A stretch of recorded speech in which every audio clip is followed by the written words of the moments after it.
BSNL में एक direct recruitment का नोटिफिकेशन आया है जो कि सीनियर एग्जीक्यूटिव ट्रेनी टेलीकॉम और फाइनेंस के लिए है।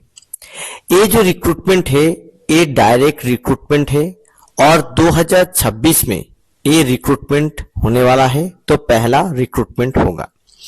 इसका आप जो कॉर्पोरेट ऑफिस का जो मेमो नंबर है वो देख सकते हैं और 29/1/2026 को ये रिक्रूटमेंट पब्लिश आया हुआ है।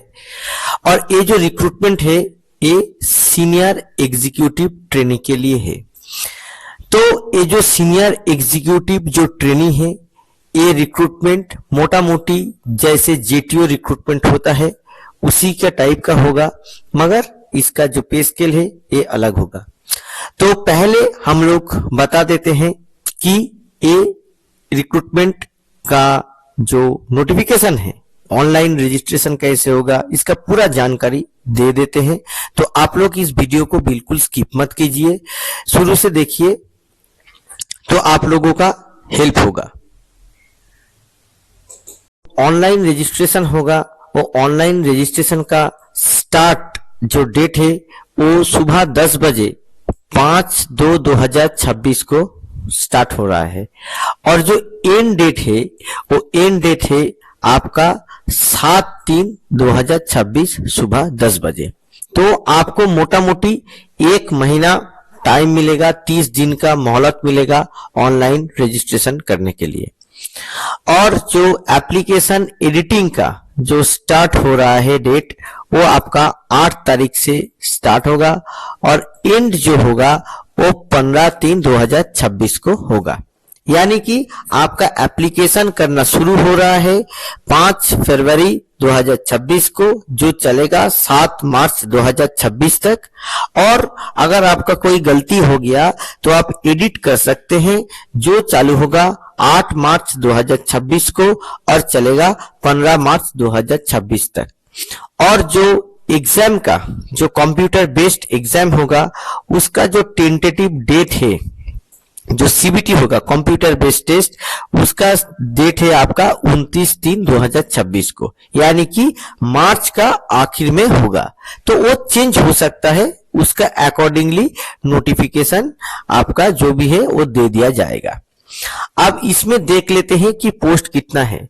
मैंने पिछले बार भी बताया था ये जो पोस्ट है जो टेलीकॉम स्ट्रीम के लिए है, तो इसमें आपका पोस्ट है टोटल 95 पोस्ट है। ठीक है, इसमें से जो रिजर्वेशन है वो शेड्यूल कास्ट के लिए 14 है, यानी कि 14 है।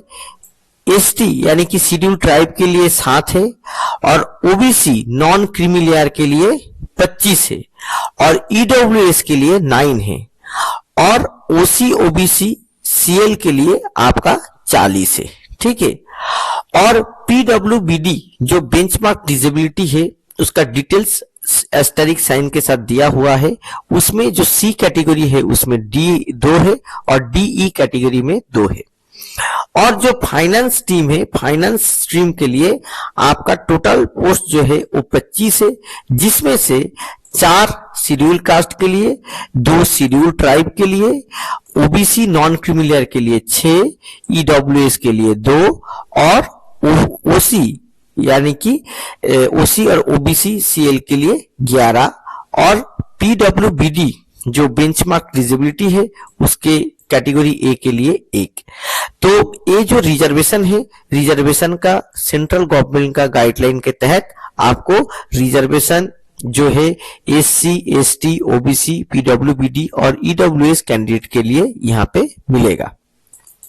तो आप मोटा मोटी मान सकते हैं जनरल जो कैटेगरी है, जनरल कैटेगरी के लिए सीट कितना होगा यहां से आप लोग निकाल सकते हैं। ठीक है, अभी हम लोग दूसरे पहलू के और बढ़ते हैं। ये जो PW degree of disability PWBD का जो है, तो वो कितना होना चाहिए, देखिए ये लेस देन 40% नहीं होना चाहिए, तो आपको 40% का ऊपर डिसेबिलिटी होना चाहिए। तो जो कैंडिडेट इस कैटेगरी में आते हैं वो लोग जानते हैं इस बात को, तो इसके लेके ज्यादा डिस्कशन नहीं कर रहे हैं। जो भी है ये आपका स्क्रीन में आप दिखाई दे रहा है, आप इसको पढ़ सकते हैं अलग से। जो पे स्केल है, जो सीनियर एग्जीक्यूटिव ट्रेनिंग पे स्केल है, वो आपका आइडिया पे स्केल E3 में मिलेगा, जो कि बेसिक जो है 24,900 से 50,500 तक है, और ये प्री रिवाइज्ड पे स्केल है, यानी कि आपका PRC 2 के मुताबिक ये पे स्केल मिल रहा है। एग्जाम है ये ओपन मार्केट एग्जाम है, इसीलिए मैं बता दूं, अगर आप डिपार्टमेंट का पे स्केल से वाकिफ नहीं है तो ये जो पे स्केल है, ये जो SD लेवल का जो पे स्केल होता है उसके साथ कमेंसुरेट करता है। तो देखिए, और लायबिलिटी क्या है, इसमें क्या होगा कि आपका जो लायबिलिटी है, आपका जो पोस्टिंग है, ये आपको पूरा इंडिया में आपको सर्व करने का लायबिलिटी होगा। तो आपका जो कैडर है, आप ऑल इंडिया कैडर बन जाएंगे। और यहाँ पे नेशनलिटी क्या है, ओनली इंडियन नेशनल इसको भर सकते हैं। एजुकेशनल क्वालिफिकेशन जो कि एनेक्सियर ए में दिया गया है, तो ये आपका जो ग्रेजुएट होना पड़ेगा, BTech graduate for technical and for commercial, commerce के लिए भी बता देंगे। देखिए इसका जो एज है, ये आपका मिनिमम एज है 21 साल और मैक्सिमम एज है 30 साल। इसके ऊपर आपका रिजर्वेशन लागू होगा। तो अनरिजर्व्ड EWS और OBC CL के लिए आपका है 30 साल, OBC NCL यानी कि नॉन क्रीमी के लिए है 33 साल, यहाँ पे 3 साल रिजर्वेशन मिल रहा है। और SC ST के लिए आपका 5 साल रिजर्वेशन मिलेगा और होगा 35 साल। और PWBD जो है, इसका डिफरेंट कैटेगरीज है, डिफरेंट कैटेगरीज में डिफरेंट रिजर्वेशन होगा। तो अगर जनरल कैटेगरी है तो वहां पे 10 साल आपको रिजर्वेशन मिलके आपका उम्र 40 तक होने से भी चलेगा। और जो OBC NCL है उसमें 13 मिलेगा, यानी कि आपका हॉरिजॉन्टली कैलकुलेट हो रहा है। और SC ST के लिए आपको 10 साल प्लस 5 साल, यानी कि 10 साल जो SC के लिए आपका 10 साल जो PW जो हैंडीकैप्ड होने के लिए मिलेगा, और 5 साल SC होने की, SC ST होने के लिए मिलेगा, तो 15 साल, तो आपका 45 साल यहाँ पे मिलेगा। तो इस हिसाब से आपका जो एज है, एज क्राइटेरिया यहाँ पे निकल रहा है। अब हम लोग इसके ऊपर जाते हैं कि आपका जो डेट ऑफ बर्थ है वो आपका मैट्रिकुलेशन सर्टिफिकेट और सेकेंडरी स्कूल लिविंग सर्टिफिकेट में रजिस्टर्ड होना चाहिए, जो कि इंडियन जो यूनिवर्सिटी है उसका जो मैट्रिकुलेशन इक्विवेलेंट में आपका होना चाहिए। और कास्ट सर्टिफिकेट आपका eight the time of registration होना चाहिए। EWS सर्टिफिकेट भी eight the time of registration होना चाहिए। अगर किसी को रिजर्वेशन चाहिए PWBD में, तो उनको जो अपलोड करना पड़ेगा जो रिलीवेंट डिसेबिलिटी सर्टिफिकेट है, जो गवर्नमेंट मेडिकल बोर्ड ने इशू किया है, ठीक है। और जो OBC NCL है उनको भी जो इशू है, ठीक है, that should have been issued on or after 1/4/2025, ठीक है, 1/4/2025 का बाद का ही आपको चाहिए होगा, ठीक है। और जो EWS रिजर्वेशन जो लोग मांग रहे हैं वो लोगों को भी अपलोड करना पड़ेगा रेलिवेंट जो सर्टिफिकेट है, इनकम सर्टिफिकेट और asset declaration issued by the competent authority. तो EWS सर्टिफिकेट के अंदर ही वो आपका आता है। तो सिलेक्शन प्रोसेस क्या होगा, देखिए सिलेक्शन प्रोसेस क्या होगा, पहले आपका computer based multiple choice objective type एक टेस्ट होगा, जिसमें आपका एप्टीट्यूड और टेक्निकल नॉलेज टेस्ट किया जाएगा। अभी ये जो computer based multiple choice objective type test है, इसका जो स्कोर है, इसका स्कोर परफॉर्मेंस बेसिस पे आपका होगा। On the basis of the number of sessions of examination arises if any normalization of marks would be adopted। अब देखिए, अगर एक से ज्यादा सेशन हो जाएगा तो आपका नॉर्मलाइजेशन होगा, जो कि आप रेलवे के एग्जाम में, SSC में, स्टाफ सिलेक्शन कमीशन में भी देखते हैं। आप सिलेक्टेड कैंडिडेट का जो मेरिट लिस्ट है वो डिक्लेयर किया जाएगा और उनको डॉक्यूमेंट वेरिफिकेशन के थ्रू जाना पड़ेगा। ठीक है, जो भी है बीएसएनएल के पास ये अधिकार है कि वो पोस्ट को भी चेंज कर सकते हैं, अगर कुछ क्राइटेरिया है वो भी चेंज कर सकते हैं। अभी ऑल द विलिंग कैंडिडेट्स का जो एलिजिबिलिटी है वो एप्लीकेशन करने से पहले एक बार चेक करके देख लेना पड़ेगा।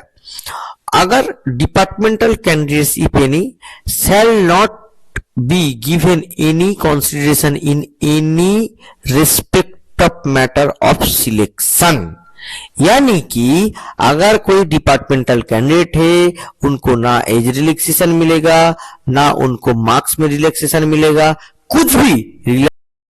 अभी देखिए ये जो सिलेक्टेड कैंडिडेट्स होंगे इसको बीएसएनएल में पोस्टिंग दिया जाएगा, और ये जो मेडिकल जो कंपनी का जो मेडिकल एग्जामिनेशन है उसको पास करना पड़ेगा, जो कि वेबसाइट पे आपका अवेलेबल है।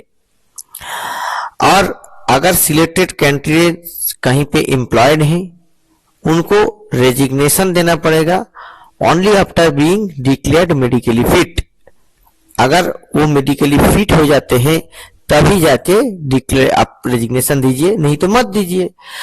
तो ये जो चीज है, ये चीज जो मेडिकली फिट होने का बात है, तो before being declared medically fit for joining in BSNL, then BSNL will not bear any responsibility whatsoever for account।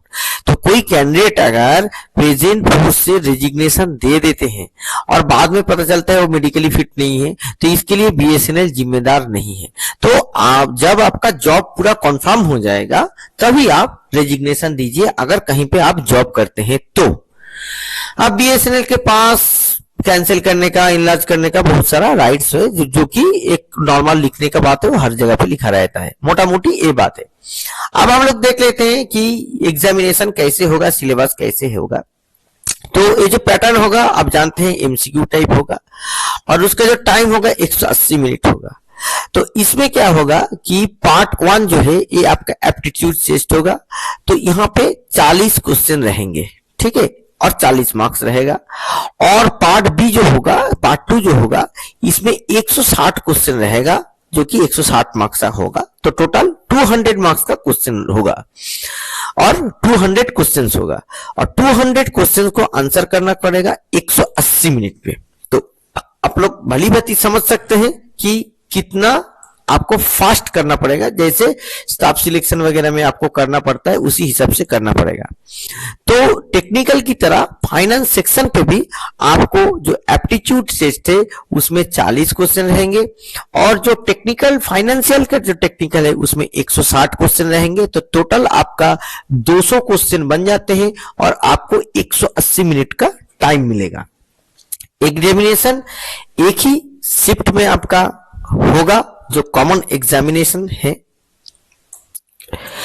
और उसमें और जो एप्टीट्यूड टेस्ट के बाद जो सिलेक्टेड जो टेस्ट है टेलीकॉम का, फाइनेंस का, तो उसका जो डिटेल्स है वो हम लोग फिर बता देंगे।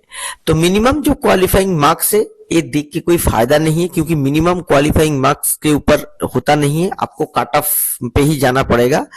तो यहाँ पे एक चीज देख लेते हैं कि कितना आपका नेगेटिव मार्किंग रहेगा। तो देखिए आपको नेगेटिव मार्किंग एक रॉन्ग आंसर के लिए 0.25 नेगेटिव मार्किंग है, यानी कि 4 सवाल आप अगर गलत आंसर देंगे तो उसके लिए एक सवाल का मार्क्स यानी कि 1 नंबर आपको नेगेटिव मार्किंग होगा। 1/4 नेगेटिव मार्किंग यहाँ पे दिया गया है।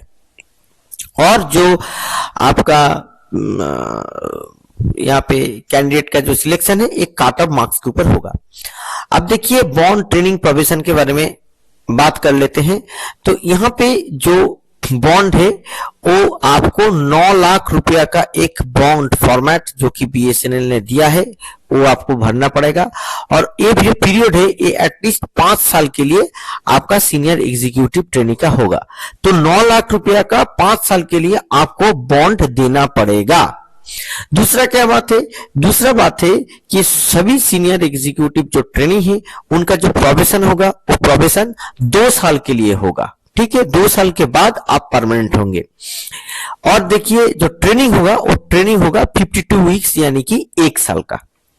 जिसमें से ट्रेनिंग का क्या मॉड्यूलेशन भाग किया गया है कि कॉमन जो मैनेजरियल ट्रेनिंग होगा वो 13 वीक्स का होगा, और जो फंक्शनल स्ट्रीम के लिए 13 वीक्स का होगा, और ऑन जॉब ट्रेनिंग जो है वो 26 वीक का होगा। ठीक है, यानी कि 6 महीने का होगा। 3 महीने का मैनेजरियल ट्रेनिंग, 3 महीने का आपको जो स्ट्रीम के ऊपर हो रहा है फंक्शनल स्ट्रीम, जो फाइनेंस पे जाएंगे फाइनेंस, जो टेलीकॉम पे जाएंगे टेलीकॉम, और आपका 6 महीने के लिए ऑन जॉब ट्रेनिंग होगा। अब ये जब ट्रेनिंग के दौरान अगर कोई कैंडिडेट सक्सेस नहीं पाते हैं, ठीक है, अगर fail to complete the training including the exam during training, तो उनका जो प्रोबेशन पीरियड है वो 6 महीने के लिए एक्सटेंड कर दिया जाएगा। ठीक है, अगर आप on failure on in successful completion, अगर आप बार बार ट्रेनिंग पीरियड में फेल करेंगे तो आपका कैंडिडेचर भी कैंसिल हो सकता है। आप देख लेते हैं कैरियर प्रोग्रेशन आपको किस हिसाब से यहाँ पे मिलेगा। देखिए, ये जो पोस्ट है इसको डिजाइन किया गया है senior executive direct recruit trainee, जो कि ईथीस पे स्केल के लिए है। On working as senior executive trainee for 1 year, आप 1 साल काम करेंगे। Minimum 3 years of service from the date of appointment in the set, तो आपको असिस्टेंट जनरल मैनेजर कंसिडर किया जाएगा और आप E4 में चले जाएंगे। तो रिक्रूटमेंट के 3 साल बाद आप E4 में चले जाएंगे। ठीक है, तो आपको अच्छा खासा पे स्केल मिलेगा, इसके लिए कोई प्रॉब्लम नहीं है। प्रॉब्लम यह है कि आपका जो पे स्केल होगा वो प्री रिवाइज्ड पे स्केल होगा। ठीक है, और आपका जो भी रूल्स है वो recruitment rule BSNL management service 2023 के ऊपर आपका है। तो डिटेल्स उसका भी हम लोग फिर बाद में दूसरा वीडियो में डिस्कस कर देंगे। आपका सीनियरिटी क्या होगा? सीनियरिटी आपका फाइनल मेरिट लिस्ट के ऊपर होगा। ठीक है, अब देखिए एग्जाम फीस कितना है। एग्जाम फीस आपका 2500 रुपया है, जो OC OBC और EWS कैंडिडेट के लिए है, और 1250 रुपया है SC ST और फिजिकली हैंडीकैप्ड के लिए है। ठीक है, और एक बार एग्जामिनेशन फीस दे दिए तो आपका वापस नहीं हो सकता है। और जैसे दूसरे एग्जामिनेशन के लिए भी होता है, आपको एक मोबाइल नंबर चाहिए होता है, एक ईमेल आईडी चाहिए होता है जिसमें OTP जाएगा। आपका जो फोटोग्राफ्स है वो फोटोग्राफ्स का साइज अपलोड करने के टाइम पे 20 KB से 50 KB तक होना चाहिए। उसका फॉर्मेट JPG या JPEG होना चाहिए, और आपका डेट ऑफ बर्थ क्लास 10 का सर्टिफिकेट के ऊपर होगा, और degree certificate for essential qualification वो भी जरूरत होगा, आधार वगैरह की भी जरूरत होगा। तो वो डॉक्यूमेंट वेरिफिकेशन के टाइम पे आपका हो जाएगा। ठीक है, और जो आप देख ले कि कैंडिडेट जो कि कोई गवर्नमेंट डिपार्टमेंट में है, कोई पब्लिक सेक्टर एंटरप्राइज में है, ऑटोनोमस बॉडी में है, are required to produce a no objection certificate, तो उनको नो ऑब्जेक्शन सर्टिफिकेट देना पड़ता है at the time of document verification positively. ठीक है, तो डॉक्यूमेंट वेरिफिकेशन के टाइम पे आपको देना पड़ेगा, तो एग्जाम देने के टाइम पे आपको नो ऑब्जेक्शन सर्टिफिकेट देने का कोई जरूरत नहीं है। ठीक है, तो और देख लेते हैं एग्जामिनेशन सेंटर क्या है। आपको जो 27 सिटीज है तो उसमें आपका सेंटर आएगा। ठीक है, टोटल ऑल ओवर इंडिया में है। एडमिट कार्ड भी आपको वेबसाइट में मिल जाएगा, और इसमें बाकी जो है डिस्क्वालिफिकेशन है, ये जनरली जो कॉन्ट्रैक्ट मैरिजेस के लिए है। अगर कोई मैरिजेस में किसी का है पाउस लिविंग है, दूसरा शादी कर लिया, तो उनका कैंडिडेचर में प्रॉब्लम हो जाएगा, ये सब वगैरह है। अब देखिए जनरल इंस्ट्रक्शन यहाँ पे क्या दिया गया है कि कैंडिडेट को सभी पोस्ट के लिए करना चाहिए, no inquiry asking for advice eligibility, ये सब जरूरत नहीं है। ठीक है, और टेस्ट सेंटर जो होगा उसका आप चेंज नहीं कर सकते हैं। तो ये सब BSNL जो भी डिसीजन लेगा वो बाइंडिंग होगा कैंडिडेट के ऊपर। तो ये आपका मोटा मोटी है। अभी हम लोग देख लेते हैं कि इसका एजुकेशनल क्वालिफिकेशन क्या क्या है। जो टेलीकॉम और फाइनेंस के लिए पहले हम लोग टेलीकॉम ऑपरेशंस में देख लेते हैं। तो आपको बैचलर इन इंजीनियरिंग डिग्री चाहिए 60% मार्क्स के साथ। तो आपको एक बीटेक या BE डिग्री चाहिए, और जो डिसिप्लिन यहाँ पे है उसको देख लीजिए। Electronics and communication, electronics, computer science, IT, electrical और इंस्ट्रूमेंटेशन। ठीक है, ये 6 स्ट्रीम है और कॉम्बाइंड स्ट्रीम होने से भी चलेगा। और फाइनेंस में आपको क्या होगा, आपका चार्टर्ड अकाउंटेंट और cost and management accountancy CMA ये होना चाहिए। ठीक है, तो ये अगर है तो जो जीटीओ का क्वालिफिकेशन है, जो जेओ का क्वालिफिकेशन है, वही क्वालिफिकेशन है, बस इसका स्केल अलग है। आपको 3 साल एजीएम, 3 साल के बाद आपको एजीएम पोस्टिंग मिल जाएगा। तो अभी सिलेबस देख लेते हैं, क्या क्वेश्चन आएगा नहीं आएगा इसके बारे में थोड़ा बात कर लेते हैं। देखिए, जो 40 नंबर का एप्टीट्यूड टेस्ट होगा वहां पे क्या क्वेश्चन आएगा, वहां पे quantitative ability, data sufficiency, reasoning, भारवाल एबिलिटी और रीडिंग कॉम्प्रिहेंशन के ऊपर आएगा। ठीक है, तो ये जो तीनों चीज है ये आप लोग जानते हैं, जो भी एग्जाम देते हैं जो एसएससी वैसे आएगा, थोड़ा बहुत आसान आ सकता है क्योंकि इसमें टेक्निकल के ऊपर ज्यादा जोर दिया गया है। और जो टेक्निकल कैडर यानी कि जो टेलीकॉम कैडर है, टेलीकॉम कैडर में कैसे क्वेश्चन आएगा, तो इसमें आपका पूरा वेटेज यहाँ पे दिया गया है। तो 15% वेटेज करके दिया गया है। तो बेसिक टेलीकम्युनिकेशन कॉन्सेप्ट के ऊपर से आपका आएगा 15% क्वेश्चन, वायरलेस टेलीकम्युनिकेशन टेक्नोलॉजी से आएगा 15% क्वेश्चन। अब इसके अंदर क्या क्या है ये डिटेल में मैं बता नहीं रहा हूं, आप अपना स्क्रीन पे देख सकते हैं। और जो वायरलेस टेलीकम्युनिकेशन टेक्नोलॉजी है उसके ऊपर आएगा 15% क्वेश्चन। ठीक है, जो टेलीकॉम ट्रांसमिशन इंफ्रास्ट्रक्चर है उसके ऊपर आएगा 15% क्वेश्चन। जो आईपी और डेटा नेटवर्क है उसमें से आएगा 15% क्वेश्चंस।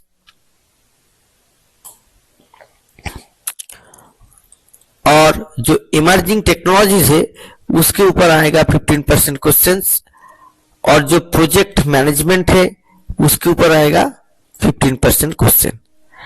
तो ये जो क्वेश्चंस है इसका जो सिलेबस है ये देख सकते हैं कि क्या क्या है। ठीक है, तो सिलेबस लेके हम लोग एक सेपरेट वीडियो बना देंगे तो सुविधा होगा, नहीं तो इस वीडियो का आखिर में हम लोग जो भी है सिलेबस उसको अलग से दिखा देंगे।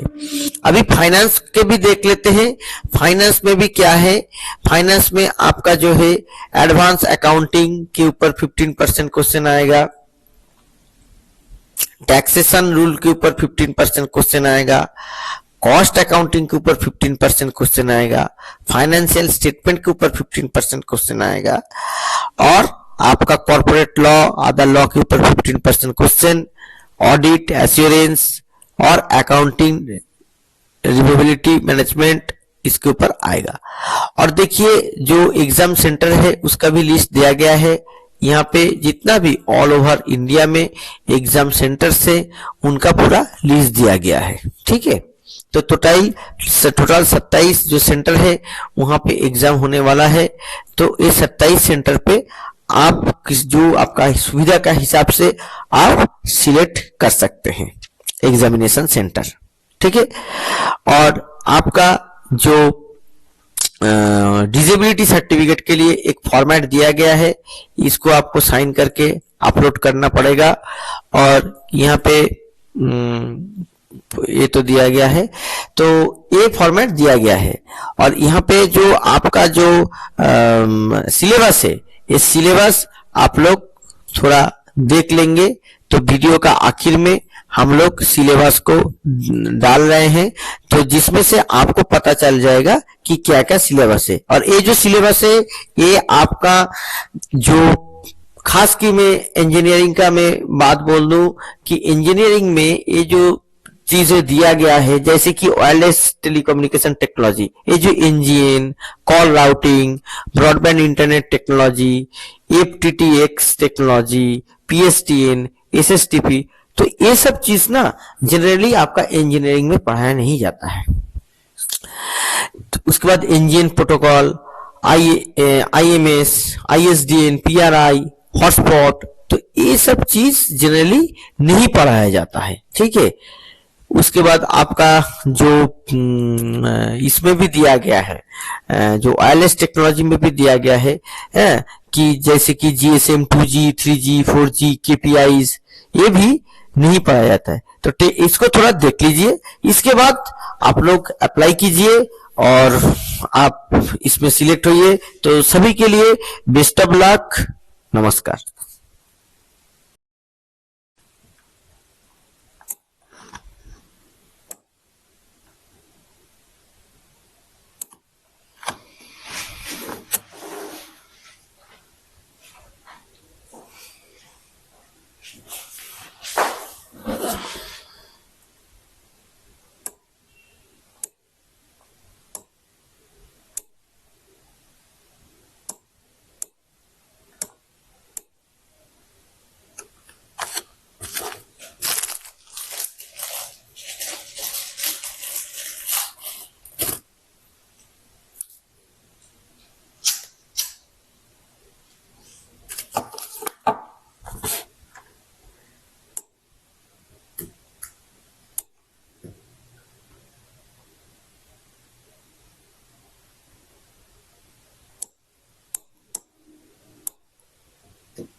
ये आपका फाइनेंशियल के लिए है, यहाँ पे फाइनेंशियल सेक्शन में आ गए हैं। तो फाइनेंशियल सेक्शन में भी आप देख लीजिए क्या क्या है। तो ये जो है ये थोड़ा बहुत सिलेबस पे आता है, ठीक है, मगर जो टेक्निकल है वो थोड़ा मतलब कारिकुलम पे वो नहीं आता है, ठीक है। जो चार्टर्ड अकाउंट के हैं उनके लिए सुविधा होगा, जैसे कि इनडायरेक्ट टैक्सेस में जो दिया हुआ है।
तो मोटा मोटी यही है। तो आप लोग इस वीडियो को ज्यादा से ज्यादा जो कैंडिडेट्स है उसके अंदर सर्कुलेट कीजिए।